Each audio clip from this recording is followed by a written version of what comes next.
Signore e signori, buongiorno e viva Firenze. Ladies, gentlemen, good morning. Welcome in Florence. Please look around you. Even the roof. It's a roof, it's not heaven. Heaven is, of course, more glorious than this, at least for us Catholics. What do you see on the walls? On my left, you see Florence taking over the city of Siena. Wow, quite impressive. On my right, you see Florence taking over the city of Pisa. So you may think, wow, Florence is a typical military state like Prussia was at its very beginning. No, you're totally wrong. Florence wasn't that. So what was Florence? There is many things suggesting what was Florence. You have to look, particularly the roof. What do you see? Everywhere. Gold. Gold and gold. And gold was the currency. Currency for wholesale trade, currency for long-distance trade, long-distance banking. Florence was pretty good at feeding sovereign debt. And by the way, the King of England did kill half of the city by making default. But the King of Napoli did the same, so half of the cities have been bankrupt thanks to the kids. So Florence was a city of craftsmen, traders, bankers, a city of bourgeoisie, typically. In the Middle Age, they did start around 1000. In 1300, they were still the center of the Western world. Florence was the city of London, plus Wall Street, plus Chicago Board of Trade. Florence was the center of anything in the Western world.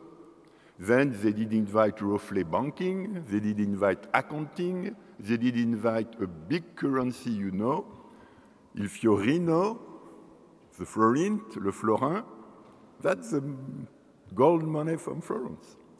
And after the crisis, it did restart, and what you see there is that roughly in 1500, if I summarize, in 1500, the ruling class did decide to stop civil wars inside the ruling class, and then, surprisingly, you may think they did decide to stop the Republic and to take a merchant banker as a duke. So while we French, we think that, of course, a duke is an aristocrat, it's not the case here. The duke was Morgan Stanley. Duke Morgan Stanley, and after a while, also, the same family did get a pope, Leo X. So on your head, this circle is showing you the duke, and then the pope being in the family. So if you are not killed, you will be banned, so I guess you will accept many decisions, many political constraints. I will not develop this more. Maybe you expect from me to tell you that this is the army of Angela Merkel invading Greece and Portugal to get the loan back. It's not the case. That's not what I will emphasize. I will do quite the opposite. Yesterday, the mayor of Florence, by the way, thanks to the city of Florence is providing us all the building for free for the interest of European affairs and research. So the mayor of Florence yesterday did extremely well. Florence is not a museum suffocating a city. It is a city very proud of its museum and looking forward to doing better things. That's the same with Europe. We Europeans, all of us are not Europeans.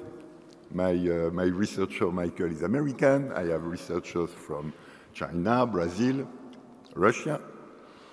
We Europeans shouldn't spend our time to cry, to wet our handkerchiefs.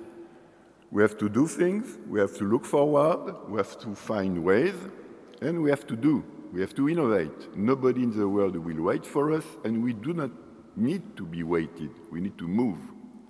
Energy is, of course, one of these big domains where Europe has to move, and maybe where Europe is already moving.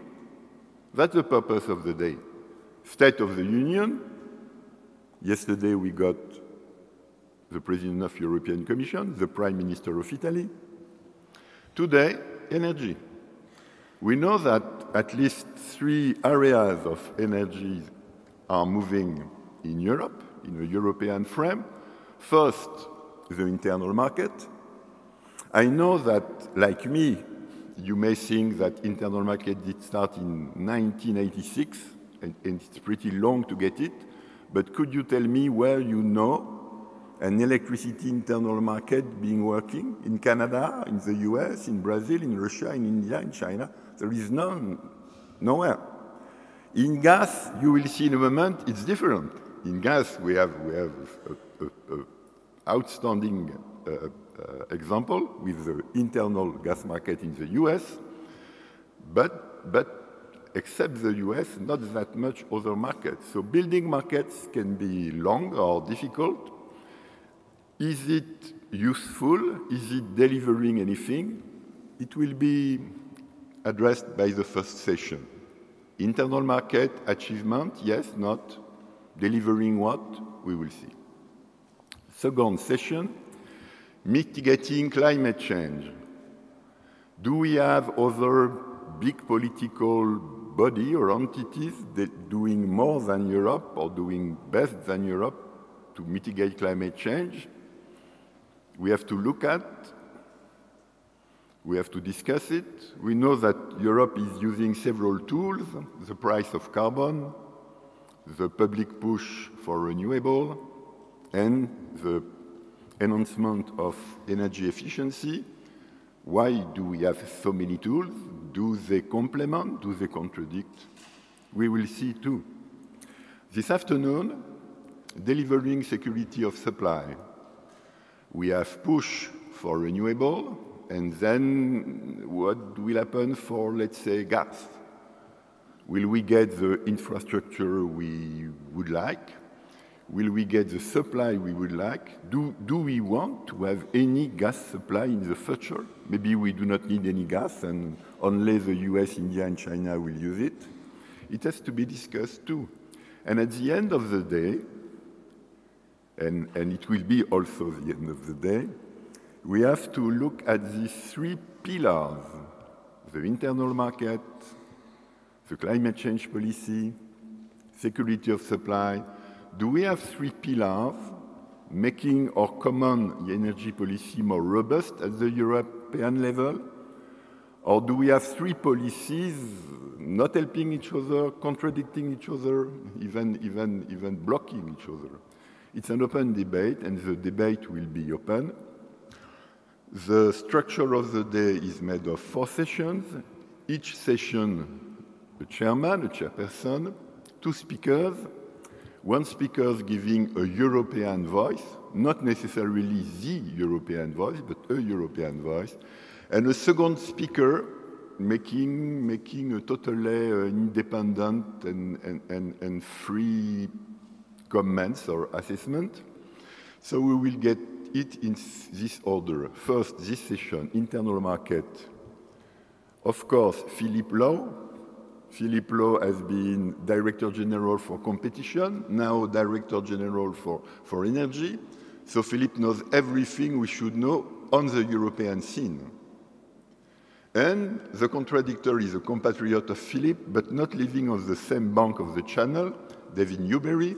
David Newberry is one of the most acclaimed and esteemed energy economists in Europe. and is also the founder of Electricity Policy Research Group at the University of Cambridge. And David will give us how he views this, our internal markets. Then we will jump to the other session. Other session, we will get Jos Delbeke, a European view on mitigating climate change. And Jos will be challenged by Carraro, and now I am a little bit dyslexic, so I'm unable to remember your full name. Carraro, I cannot remember if it is Alberto. That's life, huh? You will survive, I hope. Anyway, Carraro is a leading researcher in this field. He is editor of a prestigious journal, REP. He's rector of the University of Venice, and other niceties. Then we will lunch. We are in Italy, so we will lunch for more than 20 minutes. We are not in Mannheim or even in Berkeley. And then we will resume with security of supply. Security of supply, European voice, Walter Boltz. Walter is the chairman of the Austrian Energy Authority, but also vice president of CEER, the European Association of Energy Regulators, and also vice chair of the regulatory board of ACER, the new European agency. And Walter will be challenged by a very dear friend of mine, Jeff McColm, vice president of NERA, the very big and prestigious American consultancy firm. And you will see that, as we say in French, Jeff has not his tongue in his pocket. Then, new break, and we will end with 3 p.m.